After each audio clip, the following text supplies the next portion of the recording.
Bem-vindos a mais um episódio do Fut Talks, um espaço do pensar estratégico no futebol. Todas as terças-feiras, nos nossos canais, nós temos convidados, personalidades que influenciam o futebol, personalidades que contribuem para o desenvolvimento do futebol brasileiro e global. E hoje, um prazer enorme, nós vamos sair do Brasil, vamos para a Flórida, nos Estados Unidos, onde um brasileiro está fazendo história dentro do clube Orlando City. Nós vamos começar a perguntar a trajetória dele, mas nós estamos falando de Diogo Kotion, que ele é vice-presidente sênior de comunicação do Orlando City há mais de 5 anos. E aqui conosco eu peço que ele comece esse bate-bola contando um pouco da trajetória dele profissional, até chegar onde ele está, onde eles estão fazendo história. Muito bem-vindo, Diogo. É um prazer ter você conosco. A bola está contigo. O prazer é meu, Elô. Muito legal falar com você, com o Rafael, com todo mundo aí do Brasil. É sempre legal bater papo com o pessoal do Brasil e ver o mercado brasileiro crescer bastante. Bom, eu caí no esporte de paraquedas. Eu trabalhava numa grande agência de PR no Brasil, estava insatisfeito com a minha carreira, era muito jovem ainda, e resolvi pedir demissão um dia. Nesse dia, conversando com o dono da agência que eu trabalhava, ele me disse que eles tinham acabado de ganhar a conta da Ambev na seleção brasileira. E me convidou para ficar na agência, quer dizer, obviamente não pedi demissão, e tocar essa conta. E para mim foi um desafio muito bacana.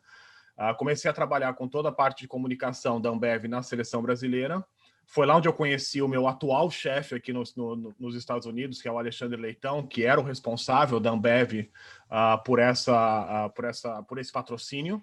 A gente trabalhou junto como cliente e agência durante um tempo. O Alexandre me convidou para sair da agência e trabalhar direto com ele nesse projeto. A gente ficou mais alguns anos trabalhando junto nisso, até que eu saí desse projeto, fui montar minha própria agência de comunicação esportiva no Brasil com os outros sócios. O Alexandre montou a agência dele no Rio de Janeiro para fazer marketing esportivo também, atendendo ainda a Ambev num jeito diferente.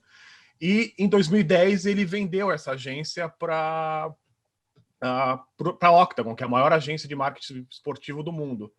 Eu já tinha vendido a minha parte da agência, estava trabalhando por conta própria, atendendo o Kaká, atendendo o Cafu, o Roberto Carlos, o Ganso, o Neymar um pouco mais para frente, quer dizer, já tocando a minha carreira da minha forma. E daí ele me convida para voltar para a Octagon em 2010. A gente trabalha junto em alguns projetos de Copa do Mundo, a gente tinha 7 patrocinadores para a Copa do Mundo naquela época, e um deles era o WhatsApp, do Flávio Augusto da Silva. O Flávio, conversando com o Alexandre, surgiu essa ideia de investir no futebol dos Estados Unidos. O Alexandre já me colocou nesse projeto desde o começo com eles, desde o começo das pesquisas, e depois das negociações, e depois do lançamento, depois da contratação do Kaká e toda a história que a gente fez aqui nos Estados Unidos depois. Eu estou nesse projeto com o Alexandre, com algumas outras pessoas da Octagon desde o começo. E em final de 2014, mudei para os Estados Unidos, a gente sai da Octagon, o Alexandre vira o CEO do Orlando City e me traz junto com outro executivo da Octagon para começar esse projeto com ele aqui na Flórida, já há 6 anos morando aqui. Nossa, e quando você começa, né, e rever essa trajetória para todo mundo que nos acompanha, a gente vai por uma questão que define o estágio de desenvolvimento de vários clubes e do próprio futebol em outros países, né?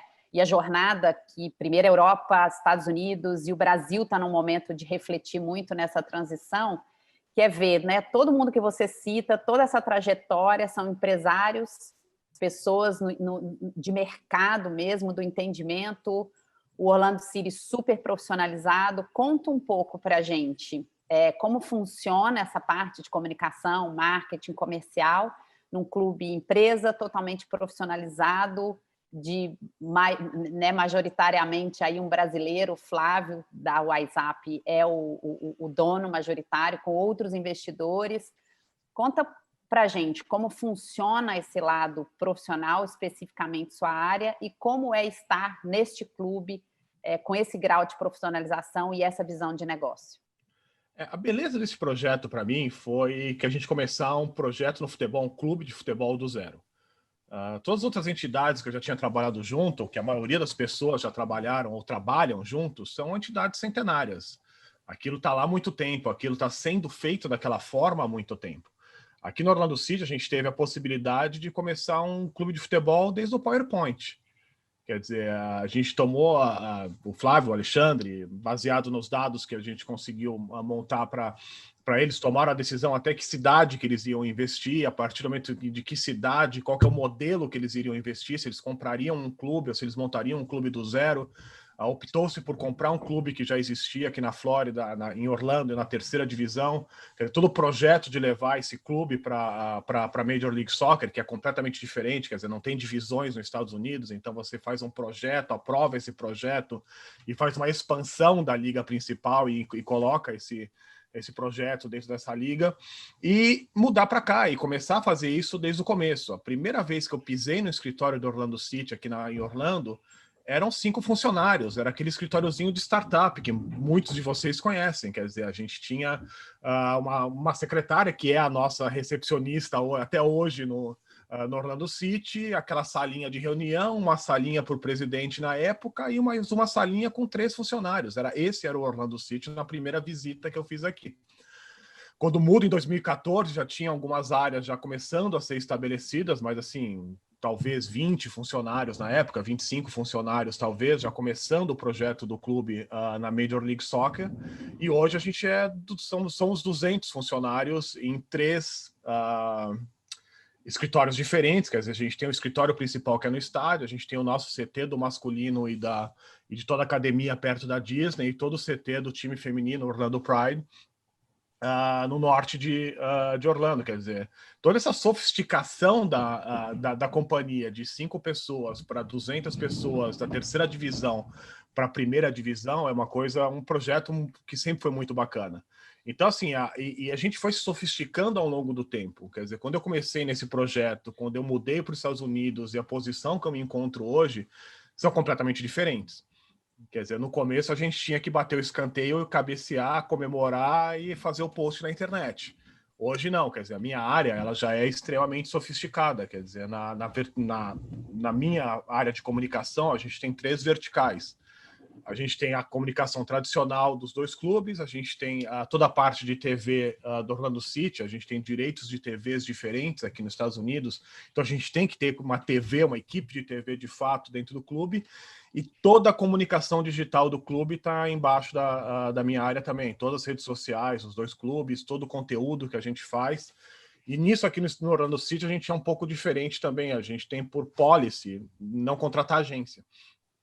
Então, tudo e qualquer coisa que vocês já viram com a marca Orlando City, em qualquer uma das áreas de comunicação e marketing, elas foram criadas dentro do clube. Por pessoas que trabalham 24 horas por dia, 7 horas por semana. Não, quer dizer, ninguém trabalha 24 horas por dia, mas pensam 24 horas por dia, 7 dias por semana, no nosso fã e na nossa marca. E dentro do clube a gente tem a área de marketing, que também é um pouco diferente das áreas de marketing no Brasil, é uma área que cuida do branding do clube, da marca do clube, que pensa ao longo prazo aonde a gente está e aonde a gente quer chegar enquanto marca. E a gente tem uma terceira área que a gente chama de vendas, na verdade, de atendimento ao corporativo, que é quem é responsável por vender os patrocínios e atender os patrocinadores do clube. Então a gente funciona também dentro do clube para os patrocinadores como uma agência de marketing esportivo. Se você entra no Orlando City hoje, você olha o Orlando City, você acha que você está na Octagon ou você acha que você está em qualquer grande agência de marketing esportivo. É mais ou menos assim que a gente trabalha. Então, a gente atende nossos clientes como se fosse uma agência de marketing esportivo, a gente ajuda eles a entenderem e ativarem aquele patrocínio nas áreas de marketing e comunicação, mas a venda e o atendimento do patrocínio é feito numa área específica, não é responsabilidade nem minha, nem do VP de marketing vender. Nossa responsabilidade é cuidar da marca do clube e cuidar de todos esses projetos, que a gente tem quase 40 patrocinadores, para que eles tenham o melhor resultado possível dentro dos assets que a gente criou dentro do clube. Maravilha, né? Visão total de negócio e de startup é um super unicórnio, se a gente usar as línguas de hoje, né? E sem parar, as perspectivas que a gente tem lido são incríveis. Vou passar a bola para o Rafa para a gente continuar aprendendo contigo. Bom, Diogo, todo mundo sabe que a cultura esportiva norte-americana é bem diferente da cultura esportiva brasileira, né? Queria te fazer duas perguntas. Primeiro, o que funciona nos Estados Unidos que você acha que poderia ser replicado com sucesso aqui, levando em consideração essa distinção de cultura? E segundo, qual que você acha que é a principal diferença na gestão dos clubes aí nos Estados Unidos para os clubes brasileiros? Bom, começando pela primeira pergunta, eu não gosto muito a gente importar modelo. Eu acho que cada país, cada mercado, cada cultura é diferente. A gente pode importar alguns exemplos, mas o modelo em si, olha, pega o modelo da NFL, que dá super certo nos Estados Unidos, e enfia a goela abaixo na Europa ou no Brasil, não vai dar certo. Mas eu acho que tem alguns exemplos que a gente pode usar sim. Eu acho que o principal exemplo aqui nos Estados Unidos de como a coisa dá certo, e daí eu não estou só falando de MLS, eu estou falando de qualquer liga americana, é a união dos clubes fora do campo. Os clubes se veem e se entendem, são de fato, na verdade, sócios daquele negócio fora do campo. O negócio futebol está na mão dos donos dos clubes da MLS. O negócio futebol americano está na mão dos clubes e dos donos dos clubes da NFL, e por aí vai, no basquete, no hóquei, no beisebol, em qualquer outra liga que a gente possa falar. Então, só para te dar um exemplo, eu tenho 2 reuniões por ano com todos os VPs de comunicação de todos os times da liga, onde a gente conta as melhores práticas, onde a gente conta os desafios, onde a gente conta as crises, onde a gente trabalha junto nisso, para que o negócio de futebol cresça, porque esse negócio está na mão de todos os donos, eles são sócios, em partes iguais nesse negócio. Isso é impensável no Brasil. Vamos mudar o esquema todo, fazer todos os clubes do Brasil virarem empresas, terem um dono, e não acho que não tem que fazer isso. Mas se criasse uma união, criasse uma liga, ou qualquer coisa que você chame, ou dentro da própria CBF, isso pode ser fomentado também, não estou dizendo que a gente tem que abrir mão da CBF para isso, mas que os clubes comecem a entender que eles não são rivais fora da liga, que aquele negócio como um todo interessa ao Flamengo e interessa ao 15 de Jaú, de onde a minha família é, não sei nenhum demérito ao 15 de Jaú, mas assim, é só para vocês entenderem. Aquele negócio como um todo interessa a todo mundo, então eles não podem ser rivais fora disso. Todas as tecnologias que eu uso na minha área são compradas em grupo. Eu tenho acesso a tecnologias e a sistemas dentro do clube, todos os executivos do clube têm, que a gente não teria acesso como uma empresa única. A gente só tem acesso porque a gente faz a compra daquilo em 30. Todos os merchandise de todos os clubes, e todo mundo que chega do Brasil fica maravilhado quando entra em loja de qualquer equipe americana, de ter, cara, tem de tudo e para todo mundo. Nenhum clube do mundo conseguiria fazer aquilo sozinho. Aqui consegue porque a compra é feita em 30 clubes, em 32 clubes em outras ligas. Quer dizer, você compra os produtos em escala e consegue ter uma maior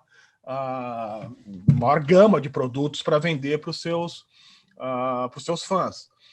Esse tipo de exemplo, sim, esse tipo de união fora, eu acho extremamente importante e fácil de aplicar.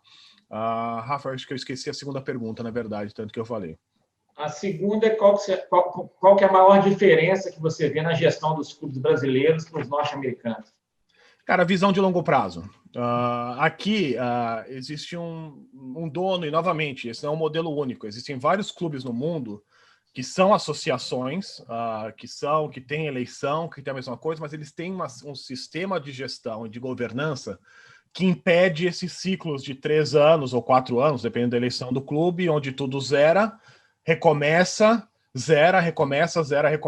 eternamente, e o clube vai capengando ao longo da eternidade. Acho que a principal coisa aqui nos Estados Unidos, em vários outros lugares onde esses sistemas de gestão e de governança são aplicados, é que a gente pode pensar a longo prazo. Eu não preciso pensar. Um executivo, um Diogo, em vários clubes no Brasil, eu não quero citar o nome de nenhum, passa o primeiro ano tentando entender tudo que as outras gestões fizeram, passa 1 ano tentando implementar as suas ideias e passa um 3º ano trabalhando na reeleição do presidente para tentar continuar lá fazendo alguma coisa. Quer dizer, a cada 3 anos você trabalha um. Aqui, se eu sair amanhã do clube, tem tantos sistemas de gestão no clube e a governança do clube, eu não estou falando só do Orlando City, estou falando de qualquer clube americano, Se contratarem umas pessoas, uma pessoa com as minhas competências, ou melhores competências do que eu, que saibam entender aquele sistema, saibam entender como aquela governança funciona, ele vai continuar voando esse avião da mesma forma. Ele não vai ter que pousar o avião, ficar um ano e decolar o avião de novo e chegar onde a gente estava há 2 anos atrás. Essa acho que é a principal diferença aqui nos Estados Unidos. É o investimento que tem.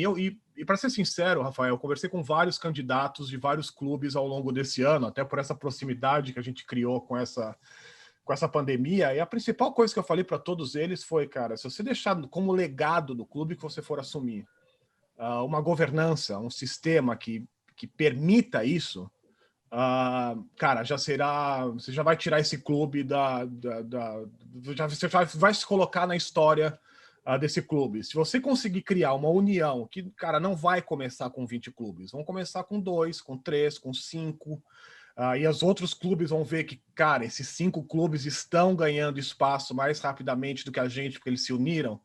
Isso vai crescer para 15, para 20, para 40, para 50, e quantos clubes a gente conseguir colocar dentro dessa união. Eu acho que essas duas coisas são a diferença do modelo de gestão aqui dos Estados Unidos para o modelo de gestão que a gente vê na maioria dos clubes no Brasil. Também não gosto de generalizar, porque tem bons trabalhos sendo feitos no Brasil também. Eu vou pegar um gancho nisso que você traz, Diogo, que, assim, ouvindo quem vem do mundo empresarial, parece uma coisa normal. Mas o que chama atenção ainda hoje é uma certa miopia da indústria do futebol. De novo, não são todos, mas é aquela questão, quer dizer, se eu estou em qualquer outra indústria, eu até posso ter só uma escola de inglês, eu até posso ter só uma empresa de embalagem, eu posso ter só uma marca de cerveja, que o consumo vai chegar, né, com limitações, mas o futebol, o entendimento de que eu preciso ter um adversário forte para ter espetáculo, de que se eu não tiver espetáculo, o consumidor, o cliente, que é o torcedor, ele vai assistir, o entretenimento está aí para música, para Netflix, para basquetebol, para futebol americano, né, que é uma grande moda no Brasil hoje, para os times internacionais. O que você sugeriria nesse sentido, né? Você diz, vocês se unem, já é o primeiro enorme passo, mas para a gente continuar essa crescente consciência dos dirigentes e da política pública, de todos os stakeholders que poderiam estar ajudando o Brasil a não deixar passar, que é uma sensação que a gente tem visto nos nossos entrevistados, que essa miopia pode tirar o Brasil ainda mais rapidamente do cenário global de futebol. O que você falou é verdade, e é exatamente o que eu penso também. Nada do que eu disse aqui é uma grande segredo ou ciência de foguete no mundo corporativo de onde a gente veio. Nada disso. Tudo que eu falei são as coisas mais básicas de gestão de uma grande empresa. E os clubes de futebol no Brasil, aqui ou na Europa, são grandes empresas. São empresas que têm um faturamento bastante expressivo, são empresas complexas, são grandes empresas. Muda o mercado de cerveja é de um jeito, o mercado de balas é de outro jeito, o mercado do futebol é diferente, mas a gestão não é tão diferente assim. Os modelos funcionam dentro das adaptações de cada indústria. A principal dica é isso, quer dizer, é continuar a profissionalização que começou no Brasil, sim. Quer dizer, quando eu comecei a trabalhar com futebol no Brasil há 20 anos atrás, cara, não tinha nem livro para a gente estudar marketing esportivo. A gente tinha que buscar conteúdo fora do Brasil, com as dificuldades de conteúdo fora do Brasil que tinham antes. Hoje, além de já ter bastante coisa no mercado brasileiro, o acesso a coisas no mundo é extremamente mais fácil hoje em dia. Então, para as pessoas entenderem esses modelos, as pessoas pensarem nisso, as pessoas estudarem isso, e principalmente os clubes começarem a entender aquilo que eu falei na resposta para o Rafael. Quer dizer, entenderem que o legado deles não é só uma taça do campeonato X dentro da sala de troféu. O legado que eles podem deixar para o clube são ferramentas de gestão, são coisas que possam manter aquele clube. Eu sempre faço a comparação com o avião, aquele avião voando em nível de cruzeiro ou mais alto ainda a partir daí, porque senão, se toda vez que a gente tiver que recomeçar tudo, é muito complicado. E união. não tem outra forma de fazer. Bom, a gente estava falando do mercado de cerveja. Você não vai ver nunca uma campanha da Ambev ou de qualquer outra concorrente estragando o mercado de cerveja, estragando o consumo de cerveja. Todas elas querem aumentar o consumo de cerveja e, obviamente, a partir daí competir por aquele naco. Mas a base principal de tudo é você aumentar o consumo de cerveja, porque senão você vai ficar brigando por menos ou por nada. Acho que os executivos de futebol têm que ter isso na cabeça, que o mercado de futebol tem que crescer. E às vezes, para o mercado de futebol crescer, ele precisa ser competitivo. E para ser competitivo, você não pode ganhar todos os campeonatos. Você estraga o mercado do futebol com isso. A competição tem que ter equilíbrio, a competição tem que ser vendável, as pessoas têm que ter. As ativações têm que acontecerem, você tem que cuidar dos patrocinadores, não só por seu clube. É para aquela empresa não deixar de patrocinar o futebol, que acontece muito no Brasil também. Eu já conversei com vários empresários, vocês devem ter conversado também, que não que aquilo virou um mantra na empresa. A gente não patrocina futebol mais, porque aquilo virou um problema. Então, quando você cria um problema para o patrocinador, você criou um problema para o esporte como um todo. Porque ele não vai confiar no outro time, ele vai achar que o outro time é exatamente igual a você. Então, esse pensamento de união, e não é aquela união, vamos nos abraçar e sermos felizes. É assim, entender que aquilo é um mercado, que todo mundo participa daquilo, concorrer onde a gente tem que concorrer e fomentar na hora que a gente tem que fomentar também. Perfeito. Diogo, anos atrás aí a Liga Norte-Americana levou vários grandes astros do futebol, né? O Beckham, o Kaká, Ibrahimovic, Drogba. Hoje o campeonato norte-americano é transmitido aí, se eu não me engano, para quase 200 países, né? Qual que é hoje a posição do futebol americano dentro do mundo e onde vocês almejam chegar aí, dentro dessa união que vocês têm aí da Liga? Assim, o mantra de qualquer liga americana é crescer organicamente. A gente gera as receitas, a gente cresce com essas receitas e a gente investe essas receitas para continuar crescendo. Quer dizer, aqui não tem programas do governo, como em outros países, que enfiam bilhões de dólares no futebol para fomentar aquilo, trazer todos os craques possíveis e imagináveis, e depois de um tempo, mudando o governo, mudando o pensamento daquele governo, que em alguns países o governo não muda, aquilo se acaba, aquilo se diminua e o campeonato vai junto. A gente sempre procura crescer organicamente. Existiu a era da MLS de investir nesses grandes nomes, ainda existe isso aqui na MLS. Nomes mais... Antigamente era o que a gente chamava pejorativamente de Liga dos Aposentados, quer dizer, aquele grande craque que já tinha parado de jogar e vinha jogar nos Estados Unidos. A gente viveu uma fase que, na verdade, está terminando agora, onde a gente trazia grandes nomes ainda, não no prime completo da carreira, mas ainda com bastante, com 2, 3, 4 anos ainda para entregar para o futebol. E a gente está transicionando para uma fase onde a gente está investindo pesado em grandes estrelas jovens de mercados emergentes do futebol. Você já vê assim, destaques da Libertadores indo direto para os Estados Unidos e não para a Europa mais. A gente está nesse estágio agora.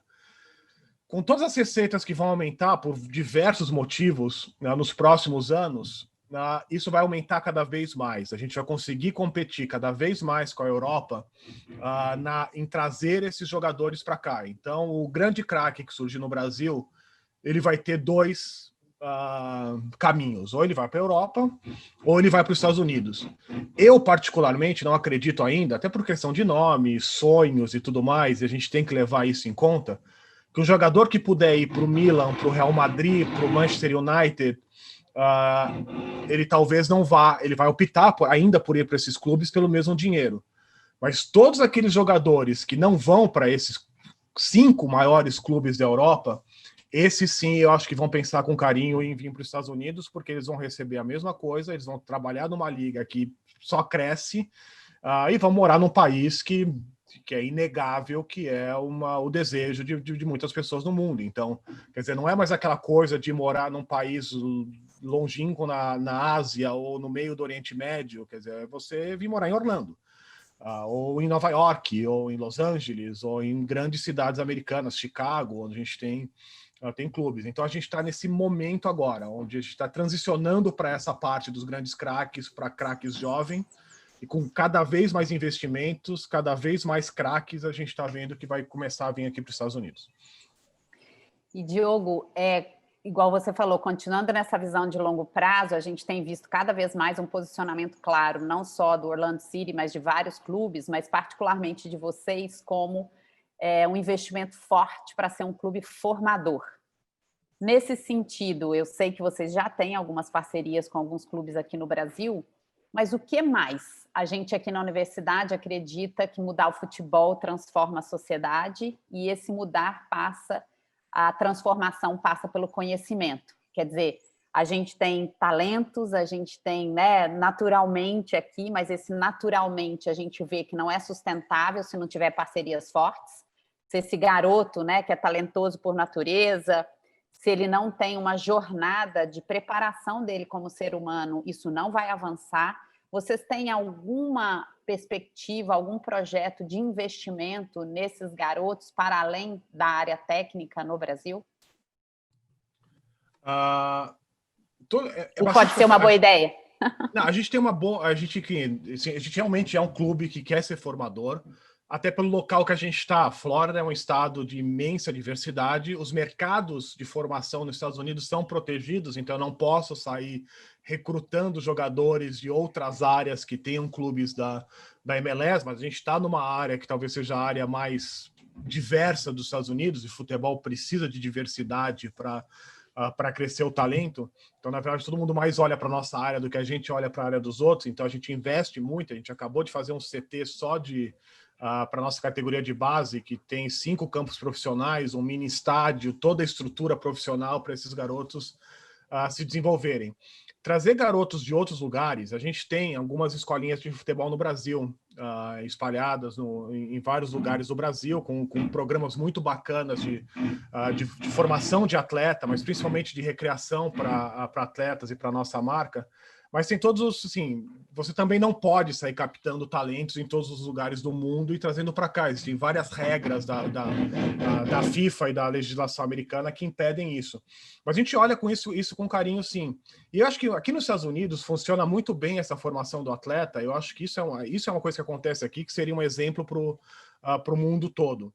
Quer dizer, o esporte começa nas escolas, de forma quase profissional. Se você vai num campeonato de high school, de futebol americano, de basquete, eles são extremamente profissionais, eles formam muito bem o atleta. Esse atleta passa a ter 2 caminhos: ou ele vai para uma entidade como Orlando City e começa na base do Orlando City, se desenvolver na base do Orlando City, ou ele vai para um e depois vai para outro, ele vai direto para outro, ele vai para o college, onde ele se forma. Assim, como você fala de formação de cidadão, ele se forma na escola, ele se forma na faculdade e ele vai jogar durante a faculdade ou após a faculdade profissionalmente qualquer esporte aqui nos Estados Unidos. Então é extremamente comum você ver jogadores aqui, inclusive nossos jogadores, que ou se formaram ou estão muito perto de se formar, e mesmo quando eles pararem, a gente tem que garantir que eles vão continuar tendo a possibilidade de voltar para o estudo, formado em grandes universidades. Isso acontece em todos os esportes, inclusive com brasileiros. A gente tem 2 nadadores brasileiros, medalhistas olímpicos, o Cielo e o Borges, que eles são formados em grandes faculdades aqui nos Estados Unidos. Se não me engano, o Gustavo Borges é economista por Michigan, se não estou enganado, que é um diploma extremamente respeitável. E mostra para você como ele está hoje. Ele está investindo nas escolinhas dele, ele está crescendo como empresário, como empreendedor. Quer dizer, ele fez uma carreira brilhante como esportista, ele é medalhista olímpico, e continua isso. Isso é um exemplo que acontece em vários lugares aqui nos Estados Unidos, em vários esportes, inclusive o futebol aqui. Então, esse investimento no cidadão é não só feito pelos clubes, mas o sistema todo é feito para isso. Assim, é quase impossível você achar um atleta americano que pelo menos não se formou na high school, ou que pelo menos não tenham feito 2, 3 anos de college, e muitos deles até se formado num college. Então, eu acho que o próprio estrutura toda que cria. E como a gente estava falando antes de atrair talento, eu acho que esse é um diferencial que vai começar, já começou em outros esportes, e vai entrar no futebol, aí sim para atrair talento. Quando você vê vários mercados no mundo que os pais vão olhar para aquilo como, pô, assim, por que eu vou continuar batendo cabeça nessas divisões de base desorganizadas nesses países por aí, quando eu tenho um convite de um clube americano para o meu filho ir para lá, para o meu filho fazer uma high school nos Estados Unidos, para o meu filho ter essa oportunidade, às vezes, de fazer até começar um college nos Estados Unidos, e se tudo der errado na carreira dele, a gente tem que ser honesto, 98% de todos os jogadores que começam, 99% dos jogadores que começam, eles não viram profissionais.